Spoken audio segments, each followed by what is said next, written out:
Bonjour, voilà, je fais cette vidéo pour vous demander de bien gérer votre argent. C'est très important, la manière dont vous gérez votre argent. Ça, ça montre aussi l'état de votre spirituel, votre manière de penser. Ça a un rapport avec votre manière de penser, votre manière de d'agir dans votre vie. Euh, j'ai connu pas mal de problèmes financiers au point où je me suis endettée. J'avais plus de 10 000 € de dettes. Donc, j'en ai souffert. Et donc, aujourd'hui, euh, parce que mon argent, j'ai dépensé surtout à donner aux gens. La Bible dit de donner. Et il n'y avait pas d'équilibre dans ce que je faisais. Il n'y avait pas, même quand je donnais à l'extérieur, alors que ma propre famille, mon propre fils, parfois manquait de nourriture, parfois il pouvait prendre que le lait toute la journée. Donc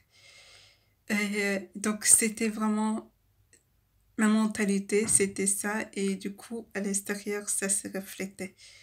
Donc ça m'a entraîné dans beaucoup de dettes. Dettes au niveau de logement, dettes au niveau de la cantine et dettes par-ci, par-là. Et j'ai trouvé grâce auprès de Dieu il ne m'a pas retiré de ce problème-là tout de suite, parce qu'il avait quelque chose à m'enseigner. Il a, il trouvait des solutions à droite à gauche pour diminuer au fur et à mesure ces dettes-là. Et ça me travaillait. Euh, la Bible dit que c'est par les choses qu'on souffre qu'on apprend à obéir. Et donc aujourd'hui, même quand je donne mon argent, je calcule déjà, est-ce que mon fils a de quoi manger, hein? Est-ce que j'ai moi-même de quoi manger? C'est vrai que je donne ma dîme à Dieu et mon offrande, ainsi qu'à ma mère, quand Dieu permet, je lui en donne. Et le reste, vraiment, je prends le temps de réfléchir. Est-ce que mon fils, il a quelque chose? Est-ce que j'en ai? Est-ce que ça va me permettre de tenir jusqu'à la fin du mois? Parce que ce que je vous ai pas dit, c'est qu'à cette époque, puisque j'étais dans pas mal de problèmes, j'allais demander à manger dans les associations. J'ai passé par l'assistance sociale, et c'était vraiment la honte. Tu dis que tu aimes Dieu, tu dis que tu crois au Seigneur Jésus-Christ. Et quel est l'état de ta vie, hein? Quel, quel fruit tu produis? Donc il y avait des choses à changer dans ma mentalité, mon comportement à changer. Donc tout ça, toute cette souffrance m'a conduit à être celle que je suis aujourd'hui. Parce que aujourd'hui, quand tu viens pour me demander euh, de l'argent, je redonne parce que j'ai eu droit à des personnes qui venaient vers moi alors que moi je travaillais pas et ils travaillaient. Ils avaient du travail.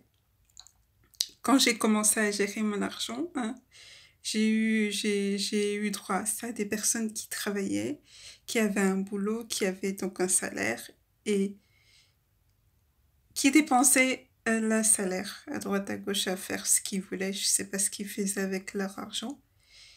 Et moi, comme Dieu m'a appris à gérer, donc je fais attention comment je gère chaque centime maintenant. Et donc j'arrive à gérer, quand j'ai commencé à gérer, j'arrivais à garder de l'argent euh, jusqu'à la fin du mois. Et donc ces personnes-là se présentaient, est-ce que tu peux nous donner de l'argent? C'est vrai que j'avais de l'argent et que Dieu donne. Mais tu crois que je vais te donner alors que tu as un salaire, hein? Tu as un salaire, tu gagnes mieux que moi. Et moi, avec le peu que j'arrive à gérer, je vais prendre, je vais te donner non. Je disais non. J'avais appris la leçon parce que ce que j'ai souffert, aucune personne, ces personnes qui viennent me voir n'étaient pas là pour me soutenir. Je les ai pas venus m'aider. Ah, tiens, prends, tu souffres. Tiens, prends. Venez s'aimer comme ça, aujourd'hui, je serai là à les aider. Je les ai pas vus, je souffrais tout seul, j'allais demander la nourriture dans les associations seules. Parfois, j'étais humiliée avec l'assistance sociale qui me suivait.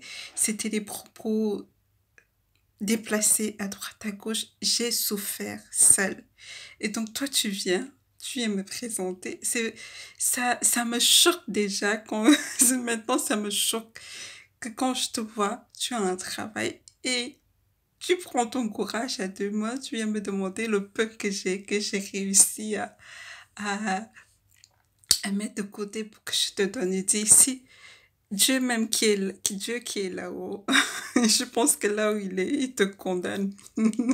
Il te condamne de venir de venir me faire ça. Donc, j'ai appris à gérer. Et donc, quand j'avais toutes ces difficultés financières, c'est pour ça que j'ai voulu parler aujourd'hui. J'ai voulu parler de ça aujourd'hui. Quand j'avais ces difficultés financières, j'avais mon chéquier. Certaines personnes auraient pris le chéquier et empiré encore la situation en payant des chèques, donnant des chèques sans provision à droite à gauche. J'ai pas fait ça. La sagesse de Dieu a été avec moi de ce côté-là. J'ai pas fait ça. J'ai pris mon chéquier, je l'ai gardé. J'ai dit, si je, si je veux pas entendre d'interdiction bancaire, non, je veux pas de ça. Il faut que je garde ça. Donc, c'est vous aussi, si vous traversez des moments difficiles, votre chéquier, mettez-le de côté. Ne faites pas des chèques sans provision, ça va empirer encore votre situation. Faites en sorte de gérer avec le peu que vous avez. Au fur et à mesure que Dieu va vous voir acquérir la mentalité qu'il veut que vous ayez, il va augmenter son soutien financier. C'est ce qu'il a fait avec moi. Au fur et à mesure, il me voyait gérer avec le peu que j'avais. Le peu que j'ai appris, hein. Après ça, j'ai appris d'abord mon fils, hein, dès que je mets de côté, dès que je sais que ça va le suffire, moi aussi. Et s'il y a le reste, il faut économiser. Il y a des projets en cours, donc il faut les réaliser. Et donc, j'ai appris à gérer. Et donc, c'est ce que je voulais vous dire à travers cette vidéo. Gérez vraiment, faites attention. Si vous êtes dans des difficultés financières, votre chéquier, gardez-le. Il y a que, ça fait peut-être plus de 4 ans que mon chéquier était là à la maison, je le touchais pas. Je l'ai ressorti ce mois-ci parce que Dieu a pourvu pour que euh, j'ai de quoi payer. J'ai une réserve sur mon compte pour payer mes factures et j'ai rendu gloire à Dieu parce que ça m'a fait regarder quel chemin Dieu m'a fait prendre, par où Dieu m'a fait passer pour arriver aujourd'hui à celle que je suis, celle qui fait attention. Donc vraiment, faites attention à votre argent. Ne donnez pas à n'importe qui, n'importe comment. Prenez, si vous êtes dans une église, donnez la dîme, donnez l'offrande et le reste, votre première le premier ministère que Dieu veut que vous entreteniez, pardon, c'est votre famille. Ne donnez pas tout à l'église alors que votre fils, vos enfants, votre mari n'en ont pas. Gardez pour vous aussi. J'irai vraiment. Donc, j'irai payer les factures. Dieu dit, donne à Dieu ce qui est à Dieu et à César ce qui est à César. Donc, il veut que tu donnes à Dieu. Il veut aussi que tu donnes à César. César, c'est qui? C'est le propriétaire. C'est peut-être la cantine, peut-être EDF, peut-être l'eau. C'est César, tout ça. Il veut que tu donnes à César ce qui lui revient. Et tu calcules pour toi. Voilà, j'espère que cette vidéo va vraiment vous parler, hein. Je veux pas que vous viviez ce que j'ai vécu. Et si vous êtes dans ce que moi j'étais dans les dettes interdites, enfin beaucoup de dettes, euh, apprenez à gérer avec le peu que vous avez. Dieu verra ça et il va commenter son soutien. Voilà ce que j'avais à dire et je vous souhaite de passer une bonne soirée et à bientôt.